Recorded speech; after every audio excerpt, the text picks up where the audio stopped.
What's going on, everybody? Welcome back to another video. Today I'm going to be talking about How High 2. So first things first, it's Easter and it's 420, so I gotta wish you all a very happy Easter and a very happy 420 if you all celebrate 420. So we're talking about How High 2 today. I recently reviewed the first How High, and I said in that I've seen that movie countless times, and it's one of my favorite stoner movies. How High 2, I've known about. Like when it initially came out, I was interested in watching it. I was like, oh, Lil Yachty's in it, blah blah blah, DC Young Fly's in it, and I was interested in watching it, but I just never got around to watching it. So yeah, this was a first time watch for me. And to be 100% honest, I just thought it was okay. I didn't hate it by any means, but I don't think I would watch this movie again, just to be honest. But there were, some cool callbacks. There were some, funny moments. Like the comedy was pretty darn good for the most part. But me personally, I'm probably just going to stick to watching the original, but I am glad that I got to check this out, and there were, like I said, some fun moments. So, jumping into a plot summary, the movie centers around Roger, played by Lil Yachty, and he recently just got fired from his fast food job. He's trying to start this business. It's like a munchie delivery business, and he lives in his mom's basement with his cousin Kelvin. Kelvin's played by DC Young Fly, and basically they're both, they both have these big dreams, but they're not doing as well as they could financially, and they're pretty big stoners, and there's like a weed shortage going on in Atlanta, and they're just chilling in their mom's / aunt's basement one day, and they find this weed Bible, and it has the the blueprint on how to grow this super weed. It's like the best strain of weed, the most potent weed. So they grow this weed, and there's a weed shortage going on, so business is booming, and their whole plan is, there's a weed shortage, we can capitalize on this. We like, not only is it a supply and demand thing where it's like there's no supply and a big demand and we have the whole supply. It's like the best weed. So it's like business is booming, but they don't want to like just sell weed forever. So their plan is to sell this weed to fund their business. And everything's going well. They're making money. It's all good. But then someone steals their stash. So for the rest of the movie, they're just trying to get their stash back. So that's the basic plot summary. First things first, you got to talk about callbacks. And when since like I was so happy this month, I was like, okay, it's 420 month. I wanted to do some 420 movies. I've wanted to do How High on the channel. I did Grandma's Boy, which is another one of my favorite stoner movies. I did Mac and Devin Go to High School. So I was like, I want to do How High. One day I want to drop a review for it, and I want to check out the sequel.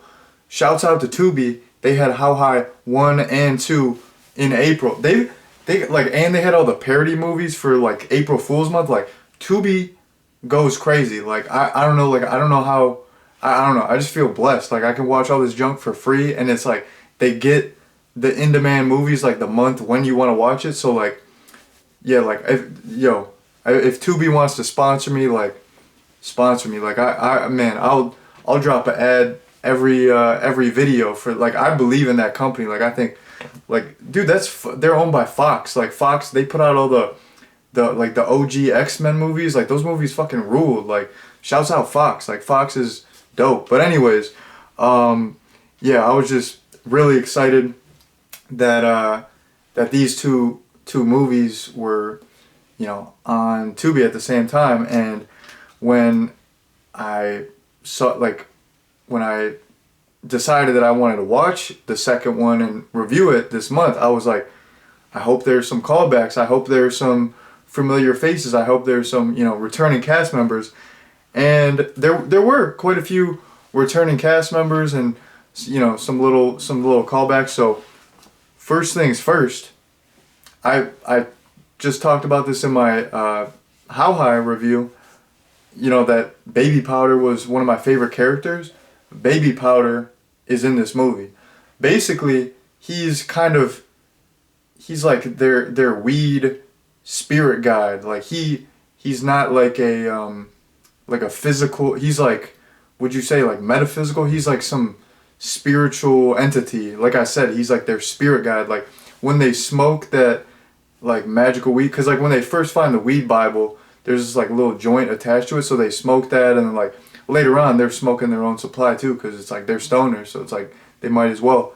But not whenever, but like a lot of times when they smoke this magical weed, Baby Powder appears, and he's their spirit guide, and he's like, this is your destiny, and you grow, like, it's like if you build it, they will come type stuff. Like if you grow this weed, you will reach your destiny. Like he's like their spirit guide. So I'm a Mike Epps fan, and I'm a huge Baby Powder fan, so it was cool to see him. And for the most part, he's just this kind of like spiritual, lyrical, miracle, spirit guide type guy. But then later on, like he whips out the Baby Powder, and he, pimp slaps Roger. So that was great. That was, super iconic. Great callback. Another callback is, so I Need Money he was in this for like, it was like a real short cameo, but now he's not I Need Money, he's I Got Money, because he's older, he's more refined, he's had time to build his career, do whatever he was doing. Like somehow he got that money. So I kind of like that, because it's like it kind of made me feel good too. I'm like, oh, I need money, like he came up, he's I Got Money now. So that was like a nice little callback. And then Gerald from the first one, the guy who he was kind of like the narc snitch guy, and he smoked all of Silas and Jamal's stash, like, and then he went crazy. That guy Gerald, he's in this, and he plays this gentleman who works at the bank. He's much like I Need Money / I Got Money. Gerald is only in the movie for like a quick second, because Roger is trying to get a loan early on, and Calvin was supposed to come with him, but he didn't come. But he's just wearing like, Roger's wearing like a grimy shirt with like ketchup stains, and he tries to get this loan, and Gerald is like, do you have any collateral? Like, do you have anything that you could like back this loan up with? And then Roger just like whips out, he's like, I got $5 on this gift card here for this restaurant and whatever. So yeah, like that was a nice little callback as well, seeing Gerald. And then, you all heard my plot description. This one, it's not the same premise where, they're like, the premise in the first one was their friend comes to them in a ghost and gives them the answers to a test. There's no like ghost person theme in this movie. It's like a slightly different story, but there is a callback. So basically there's this fraternity, and they're like, it's like this historically black fraternity, and they're like founding fraternity member, they like his ashes get knocked over, and then like he comes to them in the form of a ghost. So even though this one has a different plot, and it doesn't, there's like no ghost friend who's giving them answers, I kind of like how they did a callback to the whole ghost thing, and it's like a totally different guy. So that was cool as well. So yeah, you had some nice, returning actors, you had some nice callbacks. I don't know, some people don't like that, some people think it's like I don't know, like, oh, they're just playing on people's nostalgia. But I mean, I was looking forward to that when I sought out to watch this, so I like those little callbacks. So another point that I want to touch on is, so I remember when this was being announced, and like I remember they were like, yeah, Lil Yachty is gonna be in it, and I was excited, because like I said, I'm a Lil Yachty fan. I'm not like the biggest Lil Yachty fan. I was into him more in like 2016, 2017, like 2016 when that Lil Boat mixtape came out, like I was really, really into Lil Yachty. I was like, oh my goodness. I was like, I really thought like I was listening to his songs on repeat. Nowadays I'll still listen to like, cause he still puts out like a lot of videos on like Lyrical Lemonade, and I'll listen to like one-off songs here and there, but I'm not like the biggest Lil Yachty fan. I'm not trying to like lie and say I'm like his biggest fan ever, but I still, you know, follow some of his stuff, but I'm not out here like listening to all his new albums front to back. But I don't know. I always like him. Like I always go, you know, watch interviews that he's in. Like I still mess with him. I still think he's like a really good rapper. Like nowadays, he's probably even better at rapping, like from a technical level. But you know, there is something about his early shit that was just, I don't know. It was like magical. Like the 2016 Lil Yachty shit was just, I don't know. He was on like another level back then. But yeah, he's still killing it. Like from that era, he's probably one of the most, if not the most successful artists from like that 2016 era. So yeah, shouts out Lil Yachty. But basically, when I heard about this movie initially, I was like, oh, Lil Yachty's in it, cool. But I was thinking like, my initial first thought when I heard that announcement was like, well, Lil Yachty doesn't smoke, you know? And it's like, you know, of course it's an acting gig, and it's like, you could say that about any movie where it's like, this person's playing a mobster, it's like, they haven't killed anyone, or it's like, this person is playing a drug addict, but they don't do drugs in real life. But it's like for a stoner movie, that's like, for a stoner movie where the lead is a rapper, I would just like always think, how hard would it be to get a rapper who actually smokes as the lead? It's like there's countless rappers smoke all day every day, and it's like I feel like you're almost an outlier if you're a rapper who doesn't smoke. And you know, like Lil Yachty is like one of the few rappers from that era who doesn't smoke, and I'm glad that he's in this, because like I said, I'm a huge fan of him. But I just always thought that was funny. It's like they couldn't find another rapper who smokes. Like what the heck? Like they're in the boardroom. They're like, yeah, we're doing this stoner comedy. We need a rapper. Let's get Lil Yachty, the you know, straight edge rapper. I mean, he's not straight edge. Like he'll well, maybe at that time he was like, maybe he would like drink a little bit, but I mean now he'll like sip lean like here and there, but he's pretty much like for like a rapper, he's pretty straight edge. So I just thought that was funny that they're doing this this stoner comedy starring a rapper, and they like pretty much like rappers are synonymous with smoking weed. You know, like that's like a thing. Like there's that whole, you know, like Snoop Dogg or like Chief Keef, like they're famous for like smoking just all day every day, smoking copious amounts of weed. You know, like that's a rapper thing, to just smoke a shit ton of weed. Like not all, you know, like at the end of the day it's about the music. So but it's like, you know, that's like a trope. That's like a rapper trope, you know. It's like, you know, like a lot of rappers do similar things, like engage in similar behaviors. So it's like, I just thought that was funny initially. I'm like, you're gonna make a stoner comedy starring a rapper and then pick a pretty much straight edge rapper, kind of funny. So yeah, but I'm not hating, because I love Lil Yachty, and that's probably why he got the gig, because since he had such a clean image, that's why he was getting so many gigs outside of rap. You know, he was doing all those commercials back in the day. I think he was like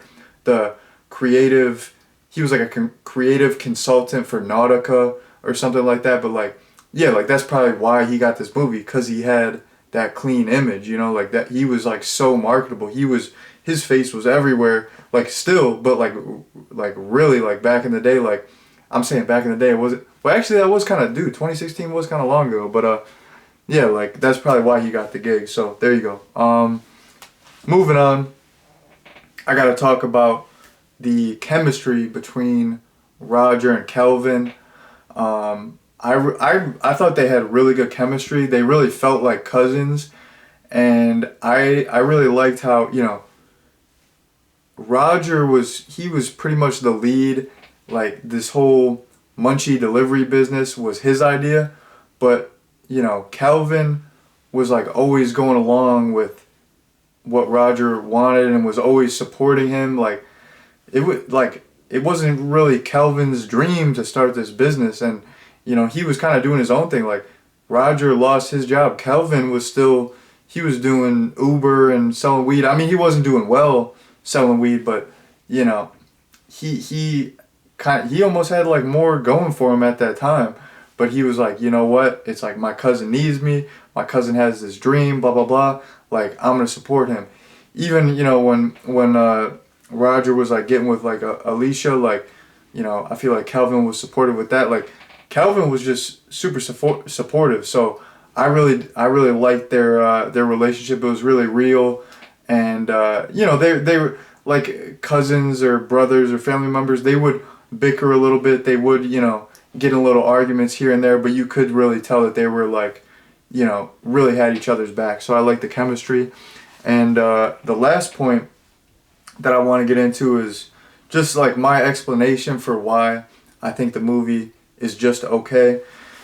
So the main thing, like I said, this movie is not terrible by any means, but I think the reason why I didn't, you know, like I think it's okay. Did I really love it? No.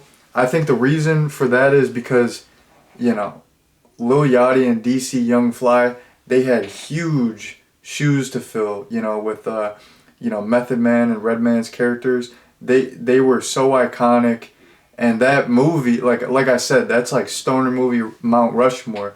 The first How High is a classic. I feel like these guys had huge shoes to fill, and you know, like it's like with the movie being tied to the first movie, it already puts it on that like high level where, you know, people grew up watching the original, and the original has so many iconic classic moments where this one, even though it's not a bad movie, like when you're watching it, you're always thinking of the first movie and does it stack up to the first movie? And I feel like it is definitely you know, it is definitely like a downgrade, like a, you know, a downgrade from the first movie. And it's just it's not as memorable. It's way more forgettable. And I talked about Kelvin and Roger's chemistry, but I mean their chemistry was, you know, not even close to the chemistry that Jamal and Silas had in the first one. So, you know, even though I think Lil Yachty and DC Young Fly and the rest of the cast members did very well, and there were some funny moments. The story wasn't bad. The music in this was really good too. You had like some Migos. I think there was like some Lil Mosey later on, and then like the ending song is like a Lil Yachty song. I think it was that Forever Young song. But yeah, basically like this movie, it's like I said, not by any means bad, but it's just not as memorable as the first one. It's more forgettable, and it's something that I would probably not watch again. But in terms of a recommendation, I would say if you're a fan of the first How High, this movie it's worth checking out at least once for the callbacks, for the cameos, and you know, to see, it's just like cool seeing Lil Yachty in a movie. Like I don't know if he did any other movies besides this. So yeah, I think it's worth checking out once, but don't have like super high expectations. But yeah, there you go. That has been my recommendation, and that has been my review of How High 2. Thank you all very much for watching, and peace out.